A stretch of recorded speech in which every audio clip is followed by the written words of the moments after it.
Hello viewers, so welcome to my YouTube channel. I still remember my humble self, MC Bernardino. This is Canada Reality, where I teach out content for those that are already in Canada or those that have aspiration of migrating to Canada. It's been a while I did a video. I know it's because of my work and but I mean, trust me that whenever the news breaks, whenever I see something that is trendy that I need to bring to you, I jump on the camera and I set it in motion. All right, today there's this issue that I'll be discussing about the high rise in the number of international students that are abandoning their study and filing for asylum in Canada. This is the trend of the day now. There's a huge increase in the last 3 to 4 years of number of international students now filing for asylum in Canada. That is what we'll be dissecting today, and I want to actually hear your own contribution to. I want to know what you think about this. You can feel free to drop that in the comment section. Please, if you enjoyed this video, smash the likes button and share these videos so that others can also see it. By doing this, it helps our video to reach more people, and YouTube tends to share it with more people. Thank you very much. So just like I stated in the introduction, that I'll be talking about the high rates of international students abandoning their study and filing for asylum. So in this video, I'll be talking about what caused this, what's the reason for this, what effect does it have on Canada system, and what are the solutions that are available for everybody that are involved in this. But before we go into this, before we deep further into this, I want you to actually watch this video and you can better understand and can lay a perfect premise for us to discuss about. With pathways to permanent residence closing in Canada, an unprecedented number of international students are seeking asylum. Foreign students know that they may have limited opportunities to stay, to get study permits, to get extensions to their study permits. Federal immigration figures obtained by Global News show 20,000 international students claimed asylum last year, nearly double compared to 2023 and 6 times higher than in 2019. And this year is on track to surpass the previous record, with 5,500 in the first 3 months of the year, up 22% from the same period in 2024. The government has closed a lot of doors for international students to apply for permanent residence through regular streams. Yes, Mr. Carney. Prime Minister Mark Carney has vowed to return immigration levels to, in his words, sustainable levels, and to reduce the number of international students from 7% of the Canadian population to 5% by the end of 2027. This will help ease strains on housing, on public infrastructure, and social services. Carney is building on previous measures. The Trudeau government capped the number of foreign student visas, limited work hours, and cracked down on so-called diploma mills. There are certain sectors of our economy that really have taken advantage of international students. You now have batches of students that have gone through that system, have a diploma that's really not worth anything. Immigration lawyers expect asylum claims and the backlog to keep growing unless the process to hear cases is fast-tracked. We do have a crisis in healthcare. We do have a crisis in housing. Have the refugees created that? No. Have they exacerbated it a bit? Probably a bit. The Immigration Department says study permits often span several years, suggesting the cap on international student visas has yet to take full effect.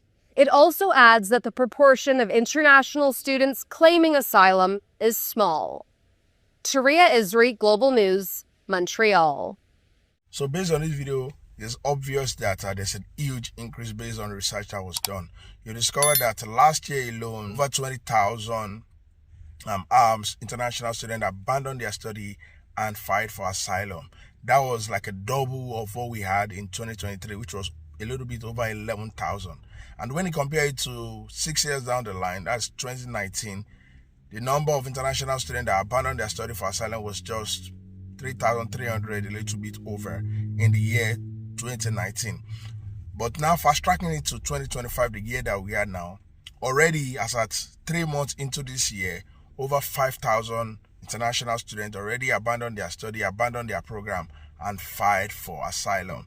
So, and based on research, based on expert opinion, it is believed that before the end of the year, we are going to see a huge number of international students, which will even be more than what we saw last year.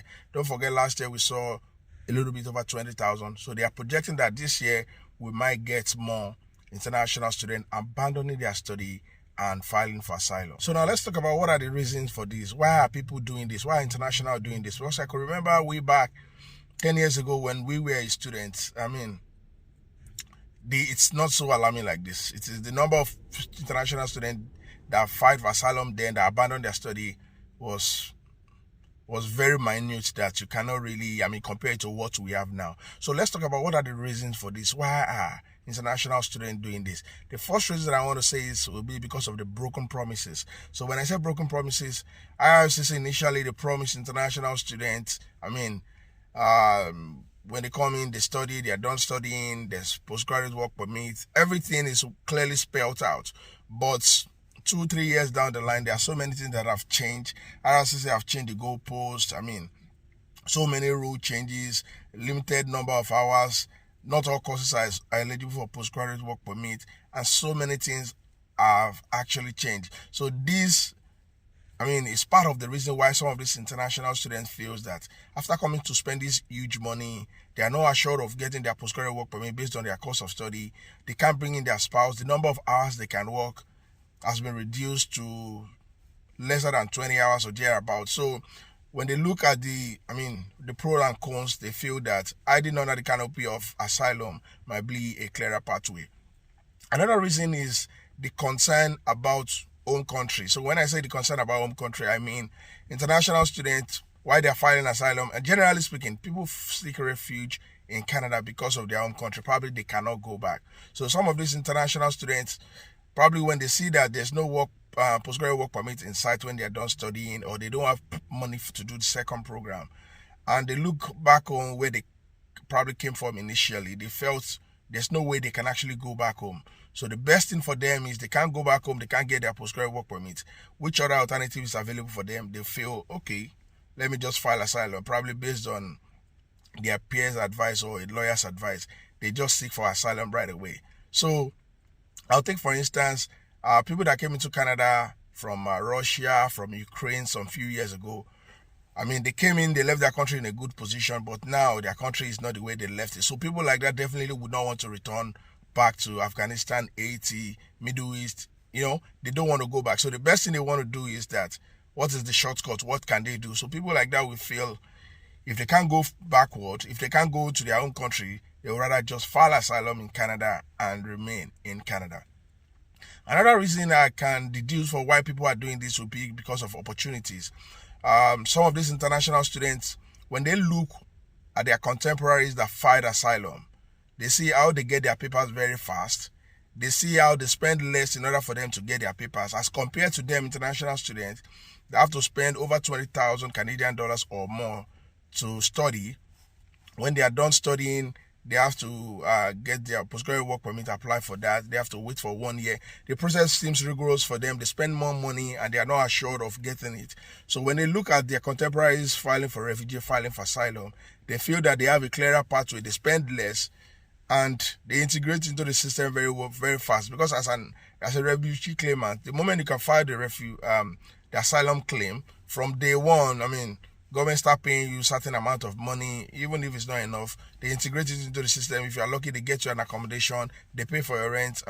So when international students look at this side, they feel, wow, why not just go through this seamless path and they go for it. And also based on statistics too, in the last 2-3 years, there's an increase in the approval rate of asylum claimants. It used to be around 69% 3 years ago, but now, as I research, based on the research that was done, presently is going to like 73% approval rate. But the only but now is that the backlog is much, but who cares? In as much as it will be approved and you're not staying illegally in Canada, people will rather just go for it. Another reason people are also going for this will be some of these policies that were postulated by immigration, IRCC, by Canada government. McCartney just recently stated it that it's government that is in power now. They are looking at cutting international study permits to 5%. Usually it was 7%. They want to cut it by 2027. They want to cut it by 5%. That's another 2% drastic cut. So that is also because they want it to be at a sustainable level. So that's definitely also going to affect this international student too. I mean, because that's another very draconian rule that will not be on the positive side for the international student. So some of these rules, some of these laws, some of the changes that are happening very fast are also pushing this international student to seeking for a better alternative as compared to the study route. So based on research, let's look at what schools has the highest number of international students filing for asylum. As of last year, based on research that was done, Seneca College, Niagara College, Conestoga College, University of Quebec, Brent University, some of these colleges are on the top scale, on the top list of schools with the highest number of abandonment of students abandoning their study and rather going for seeking for asylum. It's not just limited to these schools. There are so many other schools, but these are the top schools. And also, when you look at the countries that international students are abandoning their study and going for asylum claim, the number of countries with the highest amount of international students doing this are Nigeria, India, Guinea, Ghana, Democratic Republic of Congo. So these are the countries with the highest number of international students abandoning their program and seeking refugee. It's not limited to this country, but these are the countries that are on the topmost list based on statistics. So now let's look at what is the effect of these international students abandoning their study and going for refugee claim. What is the effect? So the number one effect is that it's an increase in the workload for refugee board, for immigration in Canada, because now that more people are abandoning their studies and are filing for asylum, then that means that the refugee board, they have more application to process. And don't forget, statistically, as of last year, the backlog for refugee board is over 281,000 applications that they've not treated. There are some people that have been on the wait list now for the past 2 years, 3 years. They are still waiting for a date. And also don't forget that some people, probably if they are rejected on the first trial, they can also appeal it. There are so many other options for them. So the backlog seems huge, and that means that there's more work for this official to do treating these files. They spend more money, taxpayers' money, time and stuff. So this is an adverse effect on the Canada system generally. Another effect will be political debate. Politically, it's a big debate in Canada in the last election. I mean, the Liberal government, the Conservative, NDP, the Green Party, they brought this issue to the front burner. They were discussing about it, trying to gain cheap votes, cheap popularity based on this. So, I mean, saying that some are of the opinion that international students, temporary residents are taking a huge portion of the jobs in Canada, that people in Canada are not getting jobs, that there is housing problem, that the healthcare has been bastardized. So there's been so many complaints about this, and it's not really helping matter. Another problem again that I see that this bring about is it brings about pressure on the system. So the whole system is actually pressurized. So when I say pressurized, the healthcare system is pressurized. If you go see an average time for seeing a doctor now in Canada, I mean, it's days. There are so many people that needs to do surgery. They need to do operation. They've been on the wait list for so many years. They couldn't do it. I mean, seeing a doctor now in Canada is a huge task. Getting a family doctor is a huge task. People complain that it's because of the number of people that are coming into Canada, temporary residents that are coming into Canada. And also when you look at the housing, also lesser housing compared to the number of people that are coming in. So many people, they inch these difficulties on international students that are coming in. Also, there are also people that are also saying that it's not just international students that are coming in. Don't forget that Canada also, sometimes they go to Iraq, they go to Afghanistan, they go to Ukraine to bring in people because of the war in the country that are going on in Russia, in Ukraine rather. They repatriate some of these people. They tell them to come into Canada. And even there are some people in Canada here that have families in those ravaged war countries. They will create a pathway for them to bring in their family. So others are saying that it's not just international students that are causing this, that it could be because of this influx of people that are coming in through the special programs that are created by Canada government. So now let's talk about So now let's talk about what are the solutions that are available. What are the possible solutions? So based on this problem that have been identified, based on the effect that I've also stated, the available solutions are clear-cut. What I think IRCC can do is, first, they need to review their policy. IRCC need to review the policy that is in operation now. I mean, they need to make it more attractive for international students to come into Canada, because don't forget that this international student, when they come into Canada, they bring in money to Canada, it helps stimulate the economy. I know they need to control it, because if they have a lot of them in the system and there's no clear pathway for them, there are no amenities for them, then the amenities that are available will become overstretched. I understand that, but I think they can actually do something, review these policies so that it becomes attractive for international students, and it also becomes a win-win situation for the Canada government. Don't forget that presently now that many of the schools, universities and colleges in Canada are complaining bitterly about low income, because international students are not coming in. Canada is no more attractive for international students.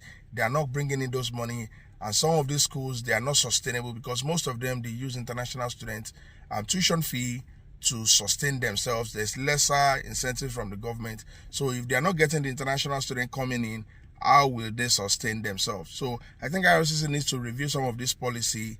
I mean, like one of the policy of no, you cannot bring in your spouse except you are doing a master's or PhD, lesser hours to work, and so many of these rules that are actually having an adverse effect on international students. And also another thing again government can do is that they need to do more on the part of the refugee asylum claimants. The backlog is huge. What can they do? Maybe they hire more official, they make the process more seamless. I mean, because there are, for the fact that people are filing for asylum, international students are filing asylum, there are some asylum claims that are actually genuine, that I think if government can actually look into them, they stand a very good chance of getting their appeal successful. So I feel government can actually do more in this aspect so that everything will go on fine.